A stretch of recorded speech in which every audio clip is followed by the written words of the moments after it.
खुलुमबाय नमस्कार गिबि गिबियावनो बेलासे समनि गाहाम हामलायथि जों मुसलपुर डिस्ट्रिक्ट कमिटिनिफ्राय जासिबाय आं दिपज्योति मुसाहारि मुसलपुर डिस्ट्रिक्ट बीएसयूनि जेनेरेल सेक्रेटारि मैयासो जों मुसलपुर डिस्ट्रिक्ट कमिटिनि आन्डाराव दिहिरा ब्लक कमिटिनि बानजायनायाव गियानपीठ डिग्री कलेजाव जों कलेज इउनिट फर्मेशन खालामबाय जि बेलायाव जोङो जोंनि जिखिनि स्टुडेन्टसफोरा जों मैया आग भाग लाफैबाय बिथांमोननिसिम जों गोसो गोरबोनिफ्राय साबायखर जासिनाय थाबाय लोगो लोगोयैनो जोंहा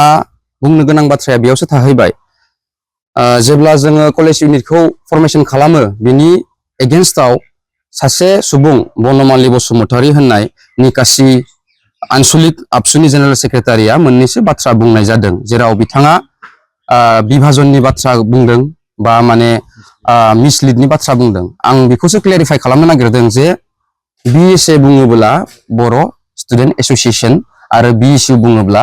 बड'लेण्ड स्टुडेन्ट इउनियन जि बेलायाव बड'लेण्ड स्टुडेन्ट इउनियना बेखौनो एम खालामो जे एन्टायार बिटिसि आव थानाय गासैबो जाति जनगोष्ठीनि स्टुडेन्टसफोरखौ लानानै जों खामानि मावलांगोन बा आग बारायलांनायनि थाखाय जों सिन्था धारा खालामो बे लेखायाव बिथाङा बुंदों जे विभाजन लाबोदों होननानै नाथाय बीएसयूआ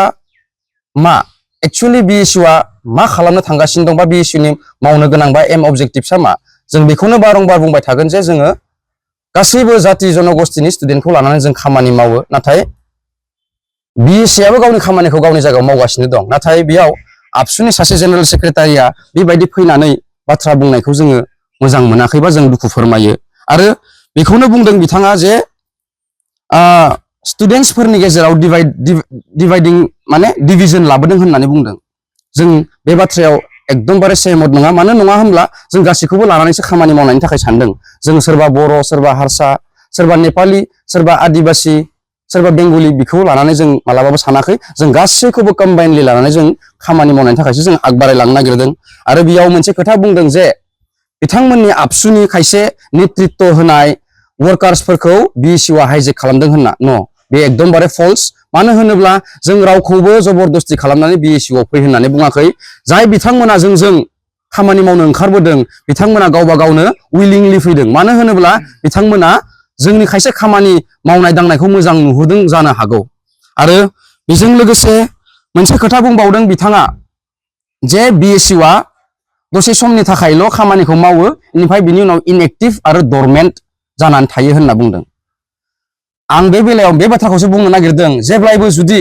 मोनसे संगठननि मानसिया बिमा बाथुलनि नोजोराव नायोब्ला निस्सय बेबायदि इनएक्टिभ बा डरमेन्टखौ नुनो थांगोन आं बे बेलायाव बे बिथांखौ बेखौसो बुंनो खावलायगोन जे नोंथाङाबो हायोब्ला बीएसयूआव फैना खामानि मावफै अब्लाना मिन्थिगोन जे बीएसयूआ मार आरो नोंथाङा जुदि बे जायगायाव फैना खामानि मावोब्ला निस्सय सानसे समाव नोंथाङा बे बीएसयूखौ गारलांनो हानाय नङा होननानै आं सानो आरो लोगोसे बेयावनो मिसलिड होननानै बाथ्रा ओंखारबाय थादों जों मिन्थिगौ जों नुबोदों बै समनिफ्रायनो मिसलिडखौ सोर खालामदों सोर खालामाखै नाथाय जों नाम मुंख'नो नागिराखै मानो होनोब्ला जों बै समनिफ्रायनो नुबोबाय थादों जे जों गासैबो स्टुडेन्टफोरा बर' स्टुडेन्टनि बाथ्राखौ बुंनो थाङोब्ला जों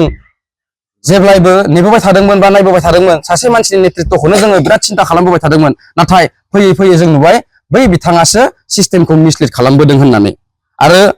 बेबायदियैनो लोगोयैनो जों बेखौनो खावलायनो सानगोन जे बेबायदि खायसे डिभिजननि बाथ्राफोरखौ बख'नो नाङा हानायमानि जों खौसेयै लाखिनानै खामानिफोरखौ मावनो जुजिनांगौ आरो बीएसयूआ बे थांखिजोंनो जेब्लायबो खामानि मावलांबाय थागोन जों जेब्लायबो